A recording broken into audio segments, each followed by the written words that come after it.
Matin et Marie Toussaint qui est tête de liste Les Écologistes aux élections européennes. Bonjour Marie Toussaint. Bonjour. Après l'Espagne, l'Irlande et la Norvège, c'est un autre pays européen, la Slovénie, qui s'engage dans un processus de reconnaissance de la Palestine comme un État. Hier soir, interrogé sur LCI, le premier ministre israélien Benjamin Netanyahou disait « c'est la meilleure récompense possible au terrorisme ». Il conteste bien sûr ses choix. Que doit faire la France de votre point de vue? Mais bien sûr, la France doit reconnaître l'État palestinien. Elle aurait dû le faire depuis longtemps. Et moi, je souhaite que l'Europe puisse reconnaître l'État palestinien. Et je pense qu'il n'y a pas de meilleur moment pour le faire que maintenant. J'entends Gabriel Attal reporter cette décision. Il dit que ça ne permettrait pas d'obtenir un apaisement ou un cessez-le-feu. Oui, mais vous savez, Benjamin Netanyahou, qui est un homme d'extrême droite, qui pilote un gouvernement d'extrême droite, déploie dans une forme de revanche une violence inacceptable sur le peuple palestinien, sur Rafah. Moi, je souhaite que la France et l'Europe agissent, demandent clairement un cessez-le-feu immédiat, suspendent l'accord d'association pour que Benjamin Netanyahou... Entre l'Union européenne et Israël. Exactement, pour que Benjamin Netanyahou s'arrête, qu'on cesse de leur exporter des armes. Il y a une urgence absolue à agir. Cette semaine, à l'Assemblée nationale en France, un député de la France insoumise a brandi un drapeau palestinien. Il a été sanctionné pour ça. Il dit vouloir saisir la Cour européenne des droits de l'homme. Est-ce qu'il a raison de le faire ? En tout cas, on ne peut pas ne pas voir la combativité de M. Delogu. Bon, moi, je vais vous dire, je sais pas bien... Vous auriez brandi, vous, ce drapeau dans un hémicycle palestinien? Mais moi, ce que je veux, c'est que la France et l'Europe agissent. Voilà. Et donc, la CEDH, pourquoi pas? On a effectivement des sanctions extrêmement importantes qui ont été prononcées à de très nombreuses reprises sous la présidence de Yael Braun-Pivet. Ça peut être une préoccupation démocratique, mais je reviens au sujet qui est la paix entre Israël et la Palestine, une solution à deux États, et c'est absolument là-dessus qu'on doit agir. Je voudrais également vous entendre sur la Russie. Dans une semaine, jeudi prochain, on commémore les cérémonies du débarquement en Normandie, 80 ans après le débarquement de 1944. L'Élysée a clarifié hier la position.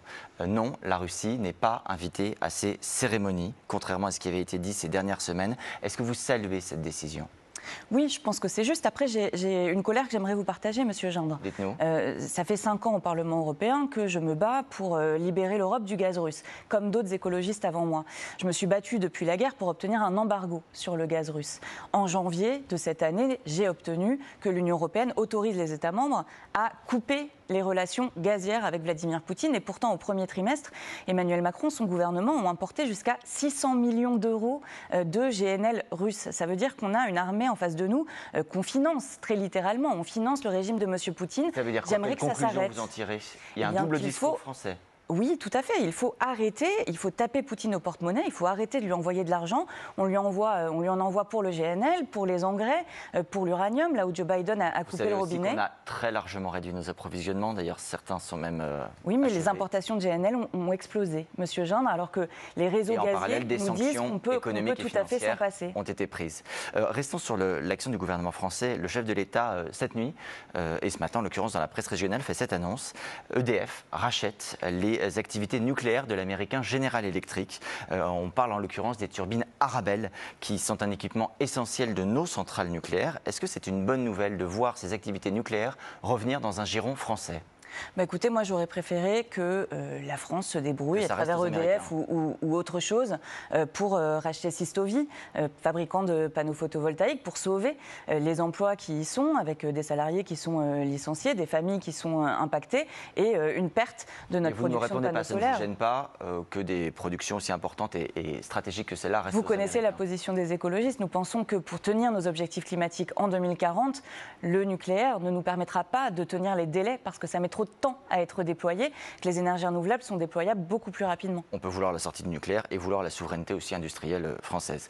Mais nous voulons la souveraineté industrielle française et européenne, Monsieur Gindre. Sur votre campagne, cette semaine sur LCI, Daniel Cohn-Bendit, ancienne tête de liste écologiste européenne, a dit son soutien à Raphaël Glucksmann, le candidat PS Place Publique. Pourquoi pas à vous? C'est pas une actu, d'abord, Monsieur Gindre. Ça fait des mois qu'il l'a dit. Ça fait des mois qu'il l'a dit. Daniel Cohn-Bendit, ça fait déjà depuis 2015-2017 qu'il l'a soutenu d'abord Emmanuel Macron. Il y a une certaine logique à ce qu'il soutienne aujourd'hui Raphaël Glucksmann. Vous n'auriez pas souhaité qu'il vous soutienne? Vous n'avez pas besoin de soutien? Je n'ai pas besoin du soutien de Dany. Et moi, ce que je constate, c'est que parmi les amis de Dany, José Bové, mais aussi les figures historiques de l'écologie, Eva Joly, Noël Mamère, soutiennent la liste que je conduis, soutiennent notre candidature et la mienne, et que c'est ça qui est important. Et pourquoi est-ce qu'ils la soutiennent? Parce qu'il n'y a pas d'écologie sans les écologistes et qu'on est dans un moment de grande régression environnementale, qu'on a besoin de reporter cette dynamique pour que l'Europe continue à agir pour le climat. Dynamique, ce n'est pas tout à fait visible. Le rolling réalisé par l'Institut de sondage IFOP pour LCI vous donne à 6,5% pour le moment. Ce serait un score satisfaisant, 6,5%?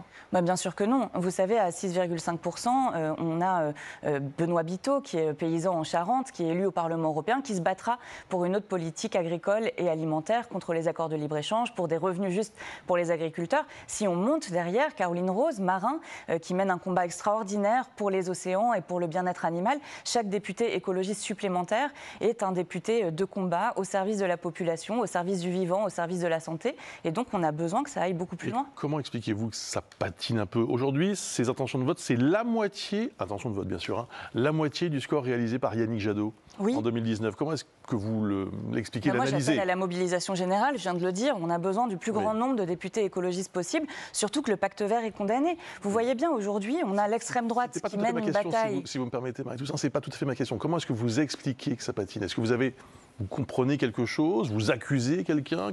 Quel est votre sentiment sur ce qui se passe? Oui, on a eu des avancées, obtenu des avancées grâce au vote pour les écologistes en 2019, pour la nature, pour le climat, pour la justice. Depuis, les lobbies se sont réorganisés, ils ont développé un discours anti-écologie et anti-écologiste. Ils nous expliquent à longueur de temps que l'écologie serait la cause du mal-être des agriculteurs, alors que c'est le modèle économique qui a été mis en place par le gouvernement. Vous avez le sentiment d'avoir tout bien fait, y compris au Parlement européen. Vous citiez le pacte vert à l'instant. Le pacte vert, il a fallu en partie commencer à le détricoter, par exemple pour répondre à la colère des agriculteurs. Qui se plaignaient des normes environnementales, de la bureaucratie, et ils ont raison. On a besoin de se débarrasser de la bureaucratie. Vous n'avez pas contribué vous-même à provoquer votre propre recul? Non, vous savez, nous, on a voté contre la PAC et le pacte vert s'est arrêté avant de commencer sur l'agriculture. Donc le malaise qui a été exprimé, il n'est en aucun cas lié aux décisions des écologistes. Nous n'y avons pas participé. Nous nous sommes battus aux côtés des agriculteurs contre un modèle qui les empêche de vivre dignement de leur travail. Nous voulons une Europe riche de ses paysans et nous voulons que les agriculteurs puissent vivre dignement de leur travail. Ce que nous disons, c'est que le dérèglement climatique est là, il est palpable, il est sur nous et que nous avons besoin de continuer à agir. Or, les lobbies, mais aussi l'extrême droite, les extrêmes droites qui gagnent en puissance, qui influent sur les droites et sur les majorités, portent aujourd'hui atteinte aux politiques écolo. C'est pas seulement qu'on s'arrête d'avancer, c'est qu'on recule. Donc je rappelle une fois de plus à la mobilisation le 9 juin prochain. Merci beaucoup Marie-Toussaint, merci pour votre présence ce matin sur TF1. Merci aussi à Adrien Jeanne. Dans quelques instants,